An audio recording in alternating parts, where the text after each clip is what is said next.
Hello and welcome to Turning Independent, Your Questions Answered. It's a presentation by the Independent Financial Advisors Association of Australia. Today's presentation is especially relevant for you if either you are currently working as an advisor at one of the banks or insurance companies, or you're with a non-aligned practice and you want to strike out on your own, possibly even starting from scratch with no clients. Today we're going to dig into the detail of the Independent Financial Advisor, or IFAA for short.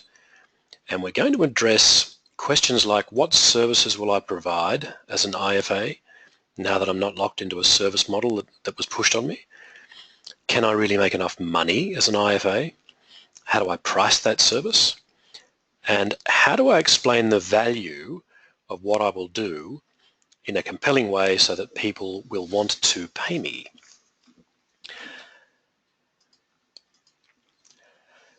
So why independence? Part of the answer to those questions is found by exploring independence both from a consumer's point of view and also from an advisor's point of view. For instance, we recently asked this question of financial advisors who were considering becoming an IFA, and these were the most common responses. Do any of these resonate with you? I can't offer the type of advice I really want to give where I am. I feel like a salesperson. I want to deliver value. It's a bit like I'm charging $3,000 for an annual cup of coffee to roll out cookie cutter advice. And finally, I don't know when is the right time to make the leap and whether I should set up my own AFSL. I know one financial planner in particular has been working in a non-aligned financial firm for about 10 years, 9 years I think it was, and she said this in response to the question about why independence. I don't like having to answer the question, are you acting in your client's interest? Of course I am. Why do you even have to ask? So what this advisor is talking about is that although she acts with integrity every day, she doesn't necessarily get the credit for it, and sometimes even has to justify her advice. So it's a tough question to have to deal with. But the reason it's coming up is because this is what the public is saying about financial planners. My advisor is a nice person and I like her, but I need someone who's impartial. My bank guy can't advise me, all he can do is sell me things, and I need a second opinion on my planner's advice from someone who's independent. These are all quotes taken from actual interviews with real clients. They are somebody's clients. But IFAs don't need to try and second guess their clients anymore. And what it's actually like after having made the change to become an IFA, IFAs are telling us what it's like once they've made the change is that you actually get to make a difference while building something you actually own. I feel far more professionally satisfied than where I was at before, and I find it personally much more fulfilling. And another one we heard was I could see the writing on the wall and didn't want to become a dinosaur. Those are some of the benefits of becoming an IFA, but just what's required, what's the cost, what's the legwork to legally become an IFA?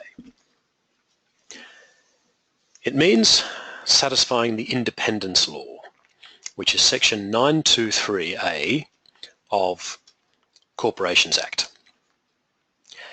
And this is a complex piece of legislation, the major elements of which have been summarised in what we call the gold standard of independence. And what it means is that you need to operate so that you have no ownership links to any product manufacturers at all. You can't receive any commissions without rebating them in full back to the client. And you can't charge fees as a percentage of assets that you manage or advise on. So how do you do that? Because it often brings up a lot of worries that we've heard before, like, I just don't know what sort of service I'm going to provide as an IFA. There's a lot of worries that people have about clients not wanting to pay for those services directly out of a bank account, for example, rather than collected from a platform. Clients won't want to pay for the services what I want to charge, or they won't pay for them at all. And one of the biggest issues is that there's no real roadmap on how to become independent. Well, there is actually, now that the path has been forged, but before you head off on the journey, there are a few, items that you need to pack in your travel bag for the trip. The first of those is something called commitment. Don't forget to pack your commitment. If you don't fully commit to this, it will take you twice as long as it should, and you'll do it half as well as it could be done. So just remind yourself of the reasons why, your own reasons why the current situation is unsatisfactory, and when you get to the point where the unsatisfactory becomes it's now no longer acceptable, keep those reasons handy and then make the leap. Something else to pack in your kit bag for the trip, how's your need for comfort? So remember, that's partly what led you to where you are today. And if you want to get different results, it means doing things differently, and that's not comfortable. Not at first anyway. I've heard it said that if comfort is your goal, then success is not in your future. So you need to accept that there are going to be times when you're uncomfortable and keep moving forward regardless. The next thing is, are you ready to accept the necessary change? Be open to different ideas about what clients need. Be ready to accept the challenge, rather, the assumptions on where the value is in what you do. Because we often found that having been through the process to arrive at wanting to become an independent financial advisor, it does challenge a lot of the beliefs that you already had. But getting those three things dialed in, and you can be sure that the rewards will follow as night follows day. So let's dig into some of the how.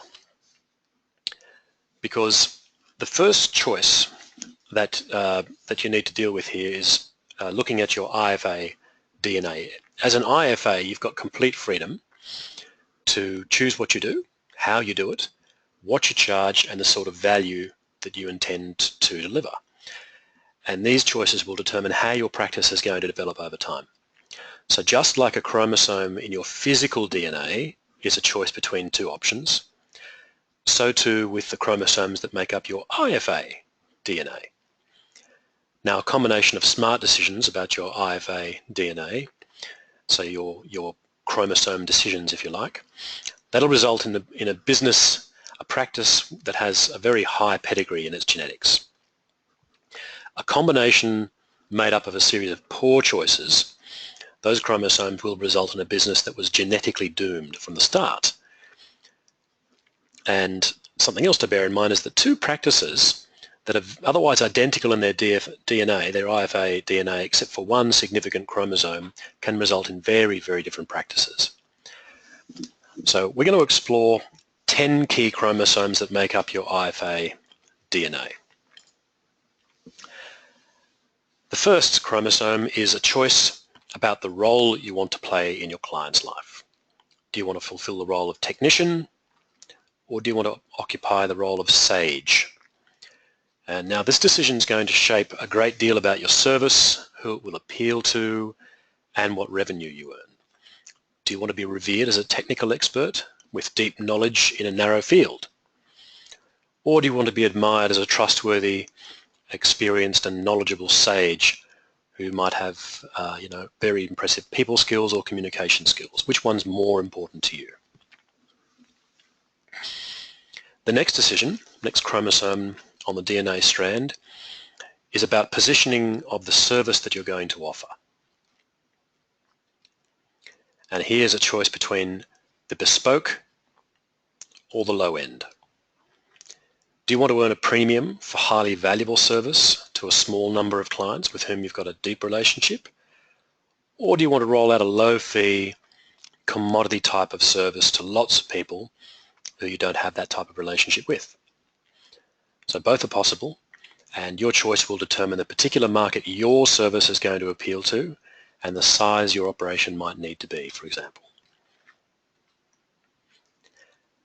The next chromosomes in your DNA deal with the nature of the relationship you have with your clients.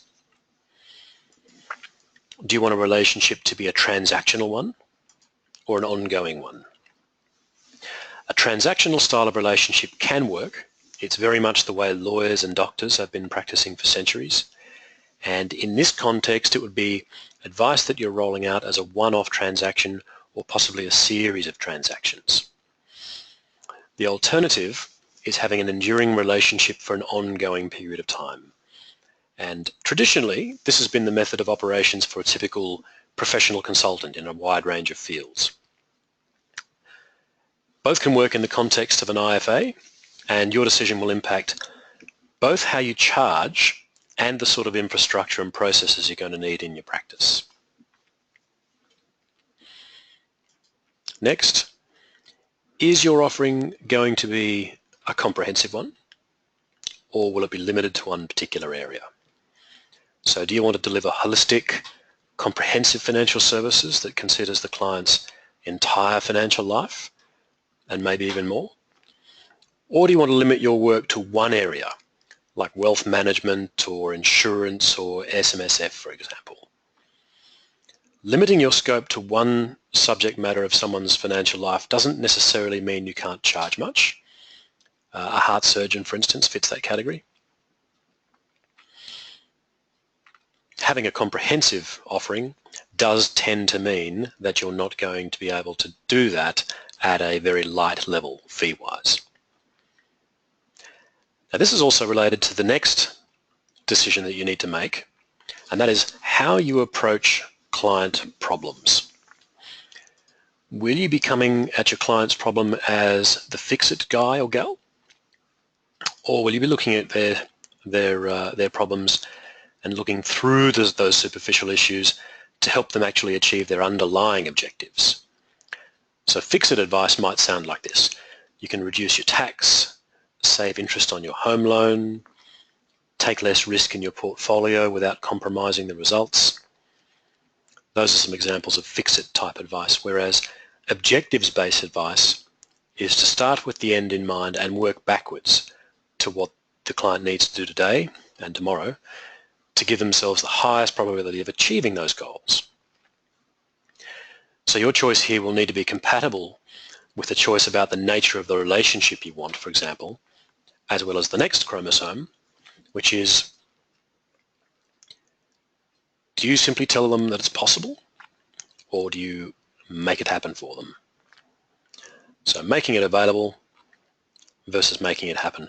So your title as financial advisor can vary. So how you show up as a financial advisor can be very different in practical terms.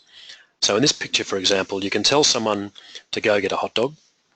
May not necessarily be what they need, but it satisfies their craving. Or you can plan ahead and make sure that they eat well and that they eat what's really good for them. So taken literally, as a financial advisor, you're providing your professional opinion, and that's that. It's the client's responsibility to put that advice into effect. But we all know how that tends to end up. The alternative, though, is to take responsibility for a desired outcome and settle for nothing less. That's called making it happen. So one choice is to make the right path available. The other choice is to be about making sure that they walk the path. Now, which of those value propositions do you think commands a premium? When you look at that in the context of client value, that will help guide your choice. And we now come to how you're actually going to roll out your value proposition. Does your vision require heavy infrastructure, or can it be discharged on a low fixed cost? Do you need a heavy crew all operating out of your offices? That might mean a corner office in a CBD with lots of employed in-house staff, and sometimes a heavy crew is a better idea. Or do you prefer being light on your feet, which means getting client results produced through maybe contracted associates on a fee on delivery basis? So your choice is obviously going to impact your profitability. So give it some thought. Start to take a look at your DNA choices so far and piece it together. So while we're talking about profitability, it's a good time to talk about who your service is ideally suited to. Will it be anyone or only someone? If you have a service that's for anyone with a buck, then you can open up the possibility of dealing with lots of people. So this has an impact on your mode of delivery. For example, how can your business employ technology to discharge your value promise? On the other hand, if you have a specific profile in mind, then you need to learn how to say no a lot.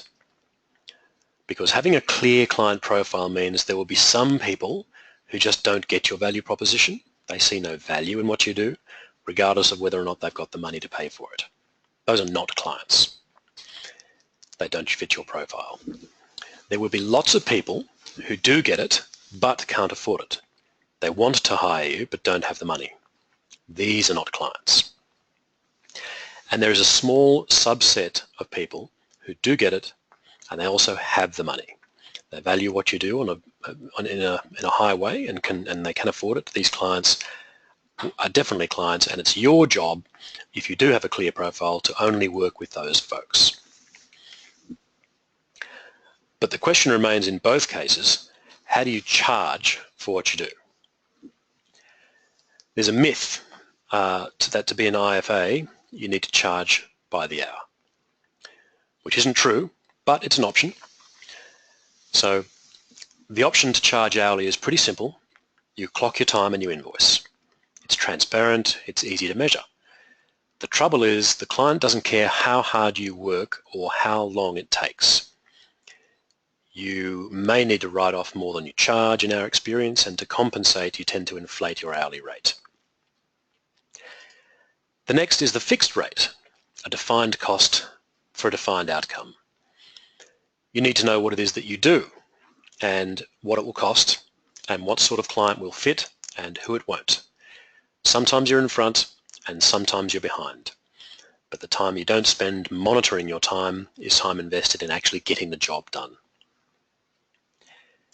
There's the modular option, and that works a bit like it's a Chinese menu. I'll have a number 5, a number 16, a number 32, and light cheese.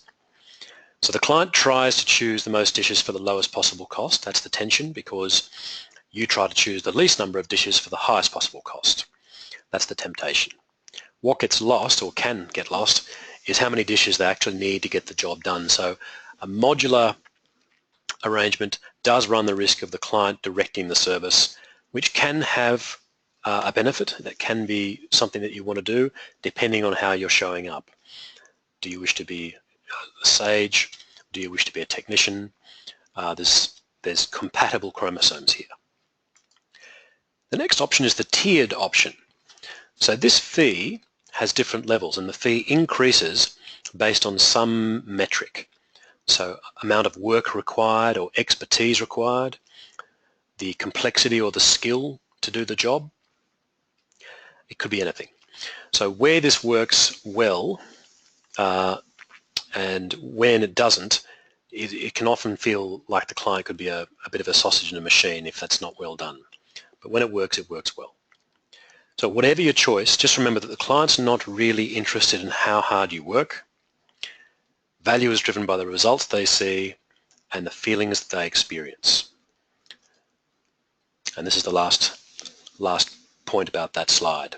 So it's not based, if your fee is based on effort rather than results, you are going to jeopardize your value. And that's really the last piece of IFAAA DNA to decide on, is this one here, how to price your service so that it's profitable.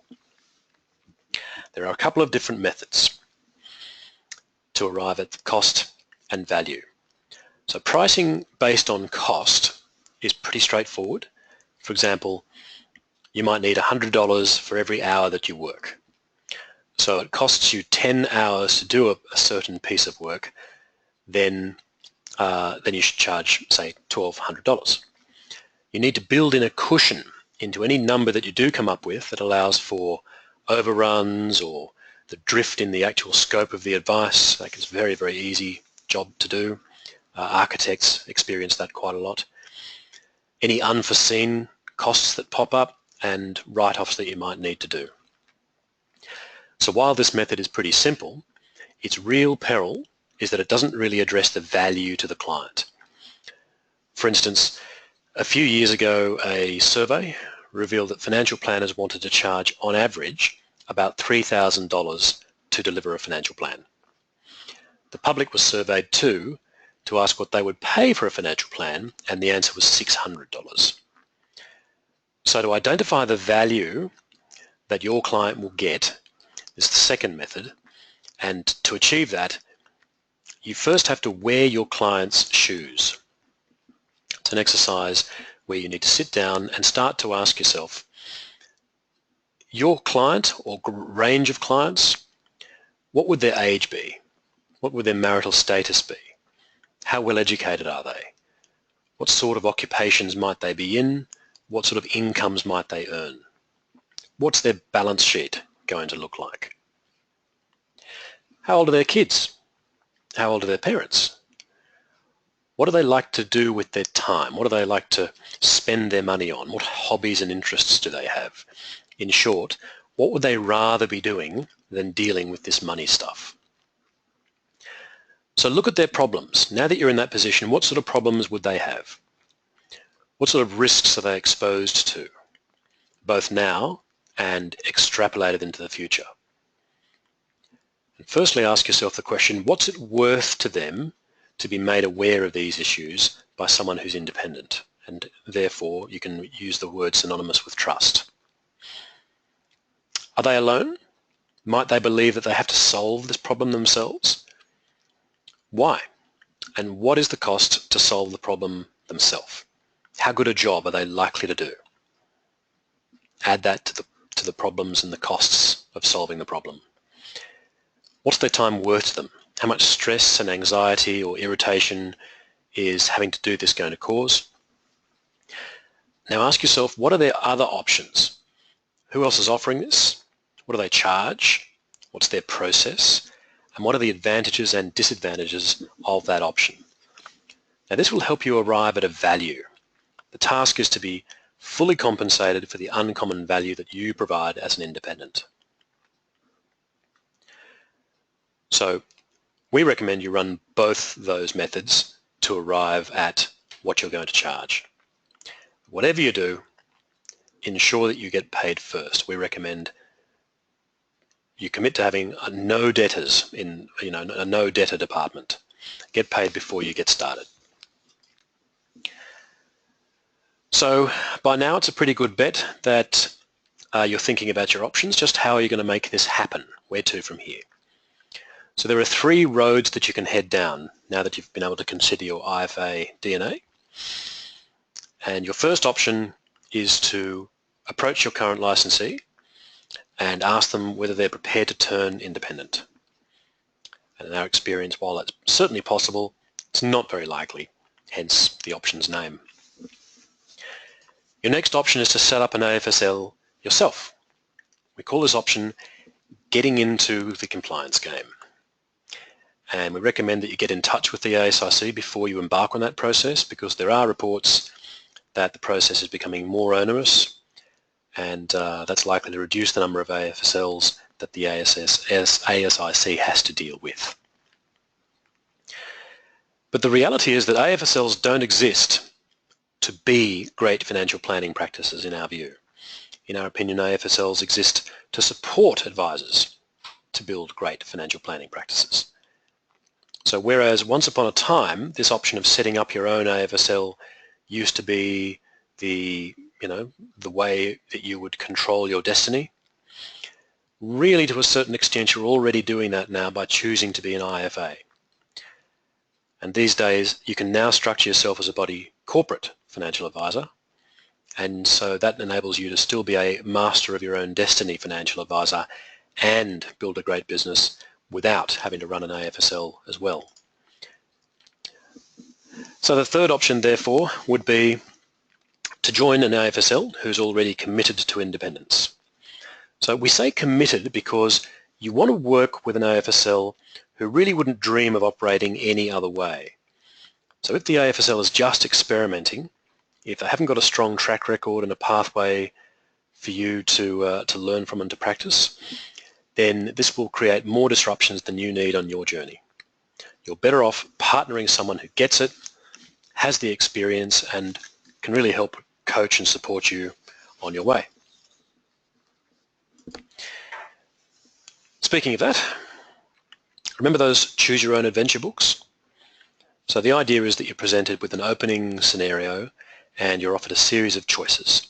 You make your decision and you move on with your next option, which opens up, and so it goes. You're effectively choosing your own adventure. Now, if you apply that same idea to running your business, you end up pretty much lost. The alternative is for you to connect with a person or a community of people who've been through what you're attempting. And learning from someone else's mistakes is a much better way than having to learn from your own mistakes. So where to from here? Your next move. Our advice to planners who are contemplating their career choices is that they should get very, very clear on their vision from day one. What's your business going to be about? What will the service deliver? And to whom? So if you'd like to talk further about your own decision and the unique circumstances that you're in, then you can email us at any time, admin@ifaaa.com.au, with just a brief outline of your situation, and we'll make a time to have a short and confidential conversation with you to talk about your options. Well, look, that brings us to the end of the presentation today. Just a brief overview of some of the choices in front of you. I commend you on your search for a better way of practicing financial planning. I hope you'll make the commitment, and I do look forward to hearing your story, maybe at our next annual symposium later this year. Look us up online, you'll see where, or as part of our monthly webinar series to existing members. I wish you all the best.